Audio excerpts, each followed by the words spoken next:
everyone, welcome to NaviSafe. So basically this is our landing page. Alright, now it comes up with an option to connect with our wallet. So okay, we have successfully connected. Now we are using Solana platform. Now we'll go further ahead. These are the personal informations that we need to fill. We can input anything like just for the sake of data or something. We can, let's say Angola, let's say we enter any passport or Aadhaar number. Email address is optional. We have also used input validation in case it works. So okay, so this is actually a separate section for trip details and emergency contacts. You can select number of days you want to plan your trip to. Let's say we are planning from 27 September to 2nd of October. We can write the purpose of our visit. Let's say we are all right. These are accommodational details. These are actually optional. You can name any hotel you want. And again, for hiking or anything, what you are actually focusing on, what will you actually do there? Okay, the next is the important section of emergency contacts. So the people you list here will actually be having access to your real-time location in case you want to uh, send SOS messages or something. So let's input any intermediate data into that. So here we go. Now we okay plus 91.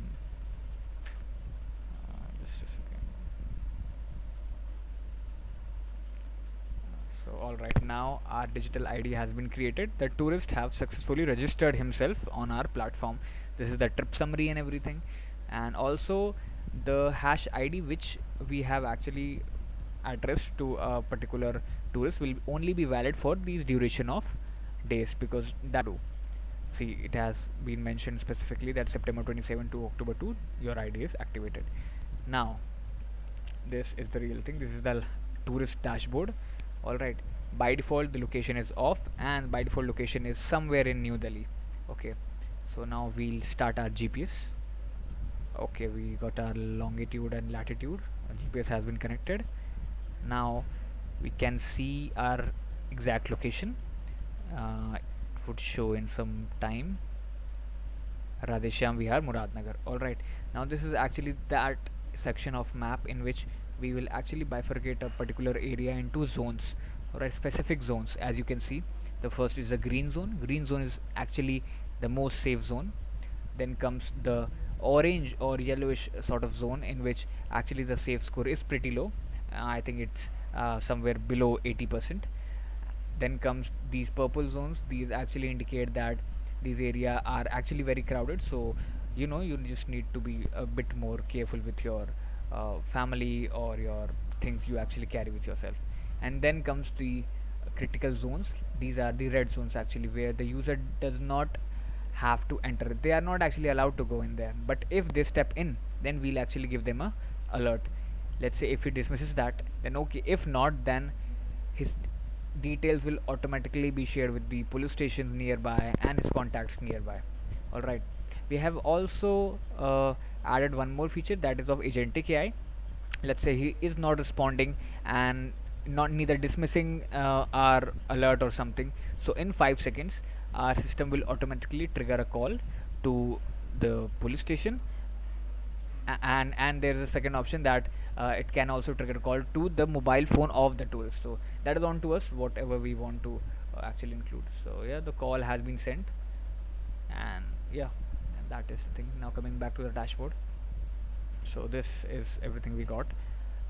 Again, here are the emergency contact numbers, gamified dashboard in case if we want to make users just feel motivated to travel safe path and maintain safety score to a good level. Anonymous reporting, again there's something extra which we have decided to add. Let's say you saw something happening and you don't want your details to be shared with the police station or the authorities, so you can actually use this feature. You can submit report and your details will be actually anonymous.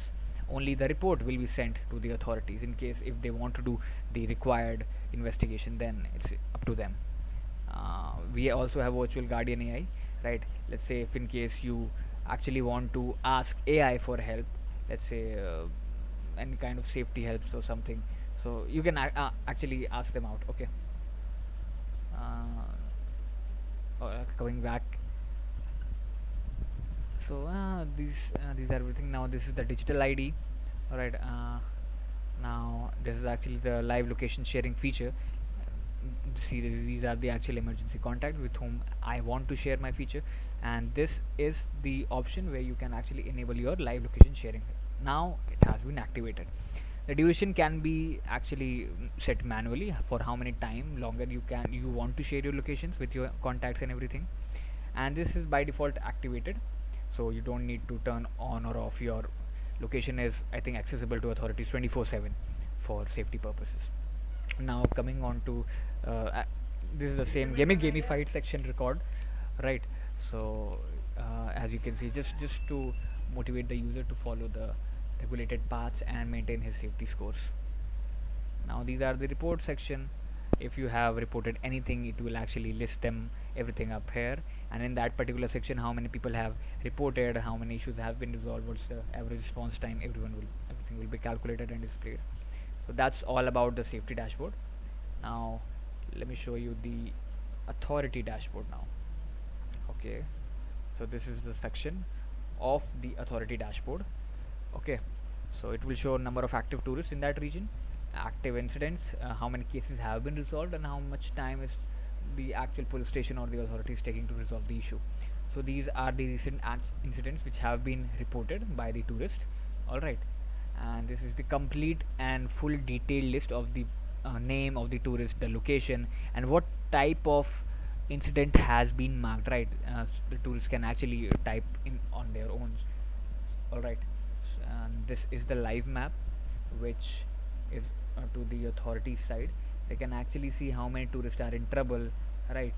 What's actually happening in which type of zones, how many let's say cars are available, how many police officers are actually free to go there. So all of the details are into this. Now this is now it just we have also collaborated into this the heat maps actually. So this could actually add as an extra feature or extra support system for the authorities to resolve issues quickly, right? If they are noticing something that in a particular zone, it's not, let's say it's not a red zone, but still if incidents are being reported, then they can take actions accordingly. The AI system, and this is actually the blockchain. Authorities again have the complete access to the hash IDs of the users, and this is the EFIR section. The police can directly report the FIR. They can, if they want, let's say they want to enter a tourist name, tourist ID, incident type, it could be anything, medical, security threat. The priority, now this can be set by, let's say he sets it to high, the actual location of the incident and what actually happened. Let's say he lost his phone, or you can just enter anything into that, right? And if you want, then you can share it to a particular officer. Let's say right now Officer Sharma wants to take on this case, or Patel wants to take on this case, right?